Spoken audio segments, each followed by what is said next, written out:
Hello everyone, welcome to online classes of Max Academy. जैसा कि आप सभी जानते हैं कि हम लोग कॉन्केव मिरर के केसेस डिस्कस कर रहे हैं और उससे रिलेटेड सारी चीजें देख रहे हैं। आज एक नया कंसेप्ट हम लोग स्टडी करने वाले, दैट इज लीनियर मैग्निफिकेशन। इसे केवल मैग्निफिकेशन भी कहा जाता है। लीनियर मैग्निफिकेशन का फॉर्मूला आपको याद रखना है। वो क्या होता है? Height of the object upon height of the image upon height of the object. जो इमेज की हाइट है और ऑब्जेक्ट की हाइट है, अगर हम उनका रेशियो निकाल लें तो हमें क्या मिलता है? Linear magnification. देखिए, मैग्निफिकेशन वर्ड आप कैसे रिलेट करके याद रख सकते हैं कि कोई भी जो लेंस है या मिरर है, लेंस हम आगे पढ़ेंगे, जो भी कोई मिरर है वो क्या कर रहा है?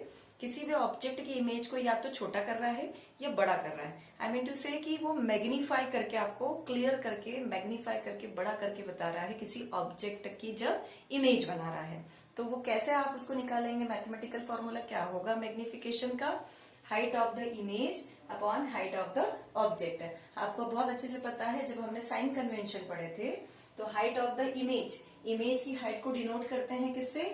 h2 से। और height of the object, object की हाइट को आप किससे डिनोट करते हैं? h1 से।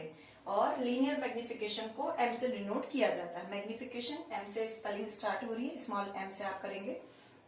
m is equal to h2 upon h1। आपको बहुत अच्छे से पता है कि जो कॉन्केव मिरर होता है वो 5 केस में हमने उसकी क्या की थी स्टडी। जब ऑब्जेक्ट को रखा था तो ऐसी स्टडी की थी कि जब ऑब्जेक्ट 5 पोजीशन पर ऐसा रखा था जिसमें रियल इमेज मिली थी आपको। और रियल इमेज हमेशा कैसी होती है? इन्वर्टेड होती है, मतलब प्रिंसिपल एक्सेस के नीचे बनती है।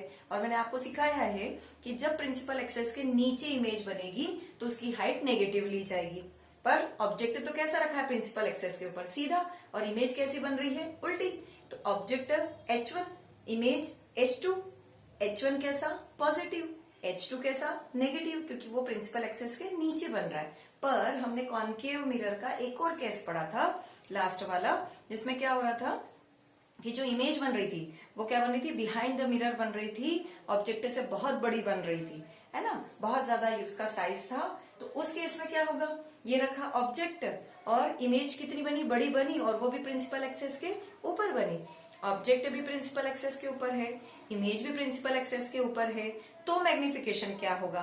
और ऑब्जेक्ट क्या है? प्रिंसिपल एक्सेस के ऊपर है और जो इमेज है वो प्रिंसिपल एक्सेस के नीचे है। तो दोनों ही केस कॉन्केव मिरर में डिस्कस किए जाते हैं कि मैग्निफिकेशन एक बार आपको प्लस मिलता है, एक बार माइनस मिलता है। रियल इमेज बनेगी तो मैग्निफिकेशन नेगेटिव मिलेगा। मैंने रीजन बताया आपको, प्रिंसिपल एक्सेस के ऊपर नीचे वाला। और अगर वर्चुअल इमेज बन रही है तो दोनों ही, ऑब्जेक्ट भी और इमेज भी, दोनों प्रिंसिपल एक्सेस के ऊपर है, इसलिए मैग्निफिकेशन का साइन कैसा आएगा? पॉजिटिव आएगा। एक बार देख लेते हैं कैसे। ये हमारा फॉर्मूला है, m is equal to h2 upon h1, ये हमारा फॉर्मूला है। ठीक है, अभी हमने बोला कि अगर इमेज कैसी बनती है? रियल बनती है। रियल बनती है मतलब h2 क्या है? प्रिंसिपल एक्सेस के नीचे है, तो h2 का साइन कैसा आएगा? माइनस का। तो ये हम लिख सकते हैं यहाँ पे माइनस के h/2। और आपका ऑब्जेक्ट क्या है? प्रिंसिपल एक्सेस के ऊपर सीधा है, तो सीधा है तो h1 कहलाएगा, और h1 कैसा होगा? पॉजिटिव। तो माइनस के h2 अपॉन h1। तो मैग्निफिकेशन कैसा मिलेगा आपको? जब इमेज रियल है। रियल इमेज हमेशा इन्वर्टेड होती है। कॉन्केव मिरर के 5 केसेस में रियल इमेज बनती है, और एक लास्ट वाला केस जो हमने पढ़ा था उसमें इमेज क्या कैसी बनती है? वर्चुअल बनती है। पोजीशन क्या थी ऑब्जेक्ट की? जब ऑब्जेक्ट पोल और फोकस के बीच में है ना, तो रेस इधर लेफ्ट हैंड साइड कहीं नहीं काटती, बिहाइंड द मिरर क्या करती है? एक दूसरे को इंटरसेक्ट करती है, ऐसा इमेजिनेशन है। तो वो कैसी होती है? वर्चुअल होती है। और बाकी सारे 5 केस में कैसी होती है? रियल होती है। तो क्या देखेंगे कि जब रियल इमेज बनेगी तो मैग्निफिकेशन कैसा होगा? नेगेटिव होगा। और जब वर्चुअल इमेज बनेगी तो मैग्निफिकेशन कैसा होगा? पॉजिटिव होगा। कॉन्वेक्स मिरर हमेशा कैसी इमेज बनाता है? वर्चुअल इमेज बनाता है। कॉन्वेक्स मिरर वर्चुअल इमेज बनाता है, हाँ हमें पता है ये चीज। तो उसका मैग्निफिकेशन हमेशा कैसे मिलेगा आपको? पॉजिटिव मिलेगा। और अगर रियल इमेज बनती है किसी भी मिरर के कारण तो मैग्निफिकेशन कैसा होगा? नेगेटिव होगा। रियल इमेज हमेशा उल्टी होती है, इमेज उल्टी है, प्रिंसिपल एक्सेस के नीचे लटकी है, चमगादड़ जैसी उल्टी लटकी है, तो साइन किसका आएगा? माइनस का। एक मैंने न्यूमेरिकल भी छोटा सा लिखा है, आप इसका स्क्रीनशॉट ले लीजिएगा, सिंपल समझा देती हूँ मैं। आपको क्या दिया हुआ है यहाँ पर, फोकल लेंथ दी है कोई से मिरर की, कॉन्केव की या कॉन्वेक्स की, तो आप कॉन्केव की यहाँ पे दिए हुए है। कॉन्केव मिरर की आपको फोकल लेंथ दी हुई है, sorry focal length find out करना है, और रेडियस ऑफ कर्वेचर गिवन है। रेडियस ऑफ कर्वेचर मतलब पोल से सेंटर ऑफ कर्वेचर तक की distance, it is denoted by capital R.